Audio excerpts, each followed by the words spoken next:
Hello everyone, welcome to Vedant international school. શિક્ષણની દુનિયામાં પહેલીવાર આપણે સ્કિલ બેઝડ એસેસમેન્ટ સાથે આવ્યા છીએ. આ એસેસમેન્ટ બાળકના અંદરની 5 ઇન્દ્રિયોના વિકાસ પરખવા માટે રચાયેલ છે.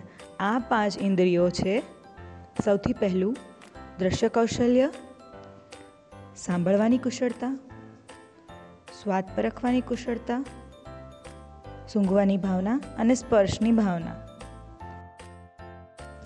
સામાન્ય રીતે જોવા જઈએ તો લેખિક અને મૌખિક પરીક્ષાથી બાળકનો આનંદ ખોવાતો દેખાય છે, પણ સ્કિલ બેઝડ એસેસમેન્ટ દ્વારા જુદી જુદી ગેમ રમાડીને બાળકના અંદરનું રહેલું ટેલેન્ટ ઉત્સાહ અને આનંદથી બહાર આવતો દેખાય છે. એટલું જ નહીં, સ્કિલ બેઝડ એસેસમેન્ટ આનંદ આપનારું અને બાળકનું મનગમતું ગણાય છે, કારણ કે આની અંદર બાળકને કોઈ પણ જાતનો માનસિક બોજ આવતો નથી અને આનંદિત થઈને પોતાનું ટેલેન્ટ બહાર લાવે છે. Thank you.